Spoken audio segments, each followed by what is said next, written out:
So what's up everyone? Hope all of you are doing well. तो आज हमारा indefinite integration का lecture number 55 है। तो पिछले लेक्चर्स की तरह हम पिछले लेक्चर्स में पार्शियल फ्रैक्शन से क्वेश्चंस को सॉल्व कर रहे थे। तो उसी सीरीज में एक अगला क्वेश्चन लेते हैं, integration of x³ + 2 upon x-1 into x-2 का होल क्यूब। अगर इसका इंटीग्रेशन करना है, so how will you do it? Now हमने पिछले क्वेश्चन में डिस्कस करा था ना, पिछले लेक्चर में, कि जब इस तरीके के फैक्टर्स वाले डिनोमिनेटर होते हैं तो कैसे ब्रेक करते हैं। Will break it into a upon what is the first factor x-1 plus b upon इसकी पावर क्यूब है ना x-2, then c upon x-2 का square, then d upon x-2 का क्यूब। Okay, so that is how you are going to break it.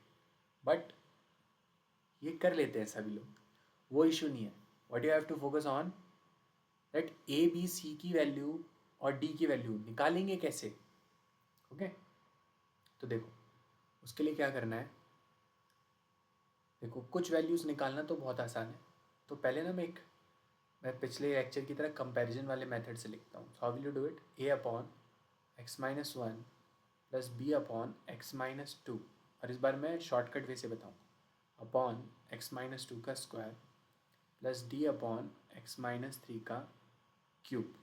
ये जो भी bracket के अंदर वैल्यू है और इधर जो हमारे पास एक्सप्रेशन है that is x³ + 2 upon x-1 into x-2 का होल क्यूब। ये दोनों ही चीज़ें बराबर होनी चाहिए ना, यस और नो। सो अब इसको कैसे सॉल्व करोगे? तो पहले तो मैं बताता हूँ शॉर्टकट वे से। पहले हम क्या कर रहे थे, पिछले क्वेश्चन में क्या करा था मैंने, सभी का एलसीएम लिया था, क्रॉस मल्टीप्लाई, फिर वैसे ना, नहीं ऐसे करने की ज़रूरत नहीं है। आप इस फैक्टर को देखो, सो x-1 को इक्वल टू 0 रखो तो x की वैल्यू क्या आई? 1। नाउ ये किसका फैक्टर है? ए वाले एक्सप्रेशन का ना। तो अब आपको क्या करना है, for getting A put x equal to 1 in this expression. Okay, इस एक्सप्रेशन में इस टर्म के अलावा सभी में जो भी फैक्टर है उसके अलावा, इसके अलावा क्या बचा? x³ + 2 अपॉन x-2 का होल क्यूब। तो यहाँ जैसे ही आप x की वैल्यू 1 पुट करोगे, इसमें put x equal to 1, so you will get what?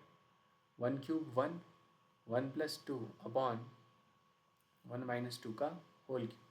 So ultimately your answer will be -3। समझे? जो भी यहाँ से फैक्टर आता है उसको इधर एक्सप्रेशन में पुट करो, बट उस टर्म के अलावा उसे छुपा कर। समझ रहे हो? Are you able to get this idea? No, तो यहाँ से हमारे पास ए की वैल्यू तो आ गई, ए में तो कोई इशू नहीं हुआ, बट एक बार क्वेश्चन को चेक कर लूँ।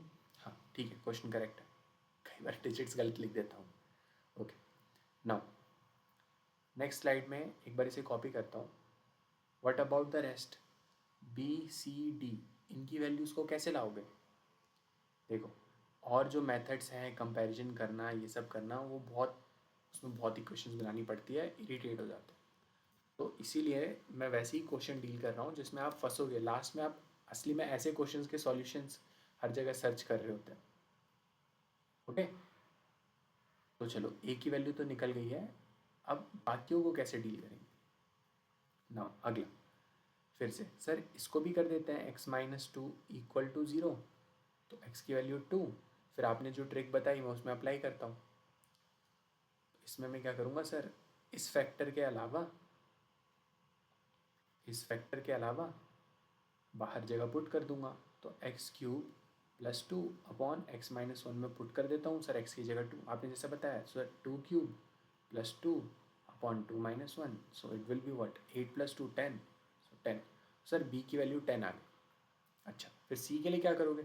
सर इससे भी तो सर x की वैल्यू 2 आएगी, तो वो यहाँ पुट कर दूंगा, आंसर आ जाएगा। d की उसके लिए भी सॉरी, और ये क्या है? x-2 है, ये इसको पीछे भी करेक्ट करता हूँ, it is x-2 actually. No, तो क्या बी सी डी सबकी वैल्यू सही होगी, एक ही होगी क्या? नहीं, ऐसा नहीं है। सभी की वैल्यू एक नहीं है।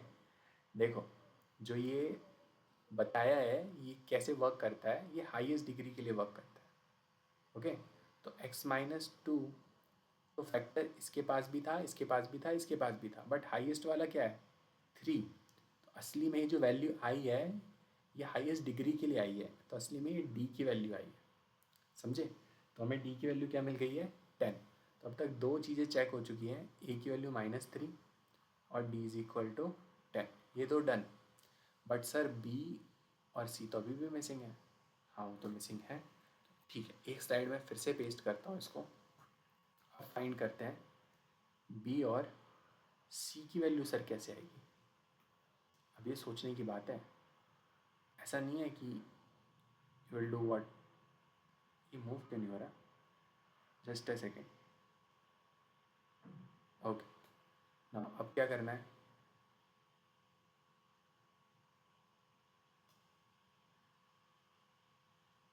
अब क्या करें सर? देखो, यहाँ थोड़ा समझदारी से काम लेना। हमें मेहनत नहीं करनी है, हमें क्वेश्चंस नहीं बनाने। एक काम करो, आप एक x-2 को इधर मल्टीप्लाई में भेजो। So it will become what? x-2 upon x-1 into a plus x-2 upon x-2 into b plus x-2 upon x-2 का whole square into c plus d upon x-3 का whole cube into x-2 is equal to what? x cube plus 2 upon x-1 into x-2 का square. एक x-2 को इधर भेज दिया, तो यहाँ पे अब बचेगा क्या? सर क्या बचेगा इधर से? सर ये बचेगा x-2 upon x-1 into a plus ये और ये cancel, so it will B b plus c upon x-2 plus ये फिर मैंने 3 लिख दिया इसको। एक बार कहीं गलत लिख दो ना, वही कॉपी पेस्ट हो रहा है। सो d अपॉन x-2 का होल स्क्वायर और इधर x cube plus 2 upon x-1 into x-2 का होल स्क्वायर। तो अब क्या करें? सोचो सोचो, अब क्या करें? देखो, अब क्या किया जाए? एलसीएम पे शिफ्ट हो क्या? एलसीएम पर नहीं। अच्छा, अगर मानो अब मैं क्या करता हूँ, मैं x की वैल्यू को क्या पुट करता हूँ?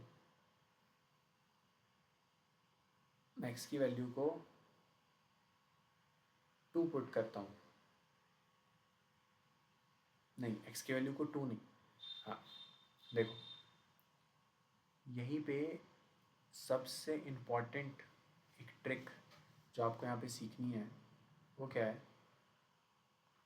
बहुत ही इम्पॉर्टेंट, बहुत ही ज़्यादा। आप क्या करो, आप x tend to infinity put करो।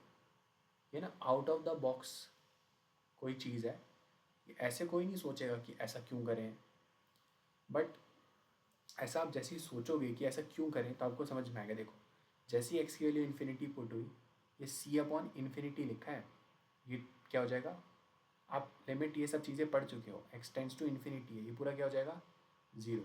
सेम डी अपॉन x-2 का होल स्क्वायर लिखा है, ये भी क्या हो जाएगा? 0। बट b तो बचा रहेगा ना, क्योंकि b के साथ तो कुछ है ही नहीं। इधर देखो, x-2 अपॉन x-1, ये छोटी मोटी ऐसी लिमिट्स तो सॉल्व करनी आती है ना सर। इन्फिनिटी अपॉन इन्फिनिटी है तो आंसर क्या होता है? कोफिशेंट, x का कोफिशेंट 1 और इधर से भी x का कोफिशेंट 1।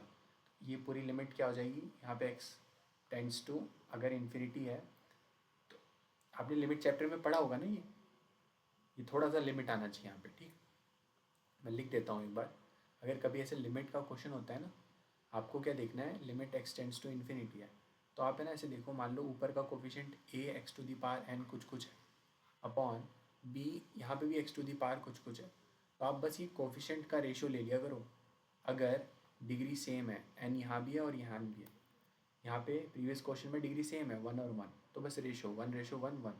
तो असली में इधर से लिमिट इधर इस साइड की तो आ गई a प्लस बी, तो इस साइड देखो, इधर भी तो करोगे लिमिट एक्सटेंड्स टू इन्फिनिटी, तो ये क्या हो जाएगा x cube plus two upon x minus one into x minus two का होल स्क्वायर।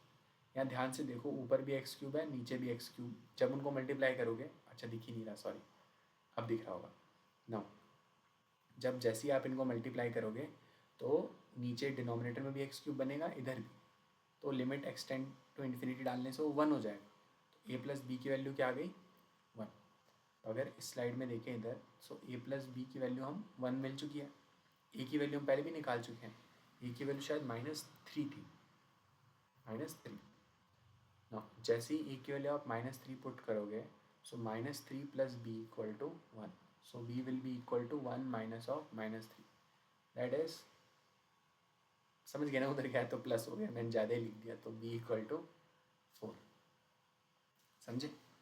अब चलो, ये एक तरीका याद रखना कि ऐसे भी फाइंड किया जा सकता है, समझे।